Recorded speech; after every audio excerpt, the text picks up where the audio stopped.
আমার বন্ধুকে যে মরণোত্তর সংবর্ধনা দেওয়া হচ্ছে, যখন জীবিত ছিলাম তখন এসে কেউ আমার খোঁজ খবর নিসনি, আর এখন এসেছিস আমাকে সংবর্ধনা দিতে। এটি খুব একটা মহৎ কাজ বলে আমি মনে করি। মহৎ কাজ তো হবে, কারণ আমাকে সংবর্ধনা দেওয়ার পরে যে টাকাগুলো বাঁচবে সবগুলো তো তোমরা খাবে।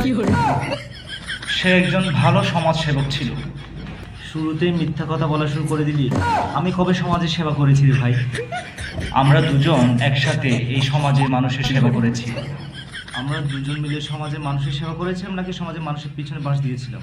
হ্যাঁ, মিথ্যা বলছিস কেন? সে কখনো অন্যায়কে প্রশ্রয় দেয়নি। আরে অন্যায়কে প্রশ্রয় দেওয়ার তো কোনো মানে হয় না, কেননা আমি নিজেই তো অন্যায় করতাম।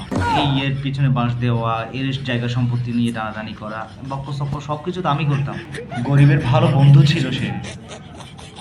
আমি যদি গরিবদের সাথে বন্ধুত্ব না করতাম তবে আমি তাদের জায়গা জমিগুলিকে মেরে খেতে পারতাম। সে এতটাই ধার্মিক ছিল যে দুবেলা উপাসনালয়ে গিয়ে বসে থাকতো। পাগল কোথাকার! আমি ধার্মিক সেজে না থাকলে আমি কি মানুষের পিছনে কি বাঁশ দিতে পারতাম ভালো করে? তার এই অনুষ্ঠানে আমি আসতে পেরে নিজেকে ধন্য মনে করছি। অনুষ্ঠানে এসে নিজেকে ধন্য মনে করছিস নাকি মাইক্রোফোন আর প্রধান অতিথির আসন দিয়েছে বলে ধন্য মনে করছিস? এখন মাইক্রোফোন না দিলে তো রেগে মেগে বের হয়ে যেতি। তোকে কি আমি চিনি না, হারামজাদা? আমি মনে করি সে মৃত্যুর পরে ভালো স্থানে গমন করেছে। সব জানতা হয়েছিস তাই না? আমি ভালো স্থানে গমন করেছি। সমাজে থাকা অবস্থায়, জীবিত থাকা অবস্থায় আমি যেভাবে মানুষকে জ্বালিয়েছি, মানুষের পিছনে যেভাবে আমি বাঁশ দিয়েছি, তোর কি বিশ্বাস হয় আমি মরার পর ভালো স্থানে আসবো? আরে ভাই, আমি নরকে এসেছি, 5 মিনিটের ছুটি নিয়ে এসেছি আজকের এই আমাকে নিয়ে যে সংবর্ধনা অনুষ্ঠান দেওয়া হচ্ছে এটি দেখার জন্য। আবার চলে যেতে হবে নরকে 5 মিনিট পর।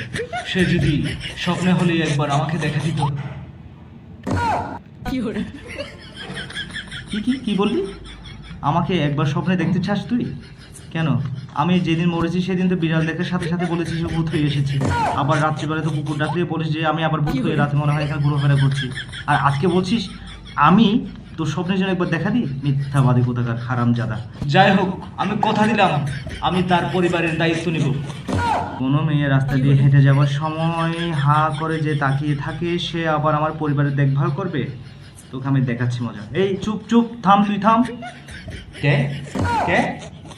মরণোত্তর সংবর্ধনা যাকে দিচ্ছিস আমি সেই ভূত। আমার নামে উল্টো পাল্টা মিথ্যা কথা বলা হচ্ছে, তুই আমার পরিবারের দেখভাল করবি তাই না? আজকে তোর ঘর মটকে খাবো।